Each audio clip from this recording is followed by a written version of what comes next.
Madame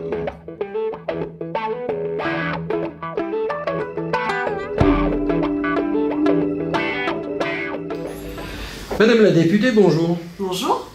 Je suis venu à votre rencontre pour essayer de faire un point sur des sujets d'actualité.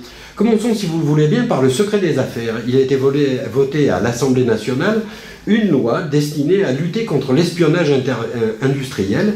Elle permet aux entreprises d'attaquer en justice toute personne qui révèle des informations confidentielles.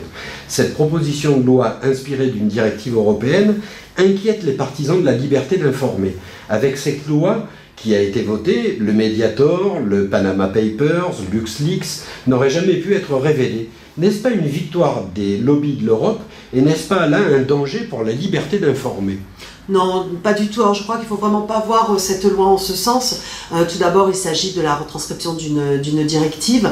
Les principes qui ont été instaurés dans cette loi ont vocation à protéger la propriété industrielle et le travail qui est fait par les industriels. Il en va quand même de notre puissance et de notre richesse économique. Il faut que les acteurs économiques puissent travailler librement et en se sentant sécurisés. Il faut savoir qu'aujourd'hui, avec le développement de la technologie, etc., il est très facile de permettre une violation de ce secret des affaires qu'il faut vraiment protéger. En ce qui concerne les craintes sur la liberté d'expression, sur la liberté de la presse, je crois qu'il faut vraiment pas en avoir peur puisque toutes les dispositions ont été mises en place pour continuer à faire régner ces libertés qui nous sont chères et permettre qu'elles puissent continuer à s'exprimer.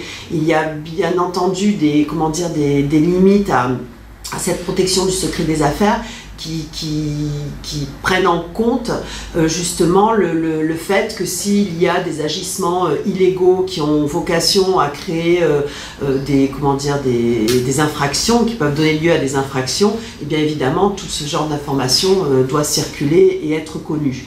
Et il faut également faire, je pense, un parallèle entre cette loi et le projet de loi sur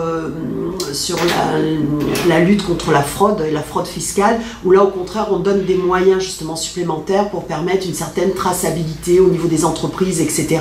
Donc finalement, il faut voir toutes les dispositions dans un ensemble pour voir qu'on souhaite toujours poursuivre les agissements illégaux, on souhaite permettre que les choses qui ne sont pas licites soient divulguées, mais en même temps permettre aux industriels de travailler librement et sereinement.